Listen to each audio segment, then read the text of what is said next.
राम नारायण राम. तृप्ती कधीच मिळत नाही, कोणत्याही प्रकारे तिची पूर्तता होत नाही आणि शोध घेतल्यास दिसून येईल की कोणत्याच गोष्टीत तृप्ती नाही. माणूस शेळीचं मांस खातो, पण ते कापलं जात असताना पाहिलं की सगळं फेकून द्यावं असं वाटतं. जर कोणाला विचारलं, तुम्ही मांस खाता? बरं, मग कफ खाल? तर लगेच निषेध ऐकायला मिळेल. मग शेळीच्या कृमींचं काय? ज्या आवरणात शेळीचं मांस असतं ते खाल का? तिची कातडी खाल का? तिचे केस खाल का? जर कातडी दिली तर लोक घृणेनं दूर होतील. शेळीचं मांस खाल, पण तिची कातडी नाही, तिचे केस नाही, कफ नाही, मग काय खाणार? असा प्रश्न विचारला तर लोक पळून जातील.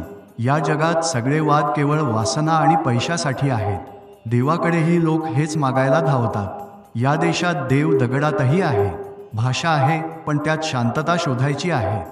किती गोष्टी आहेत, पण मनुष्याला शेवटी हवी ती शांतता. कातडीवरून पाहिलं तर सुंदर वाटतं, पण ती बाजूला केली की काहीच उरत नाही.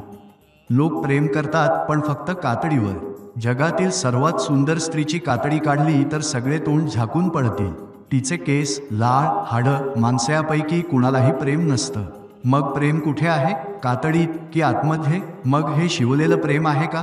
सर्वात सुंदर स्त्रीचं मांस चांगलं शिजवून 50 वाट्यांत मांडलं तरी कोणीही खाणार नाही, उलट सगळे पळून जातील.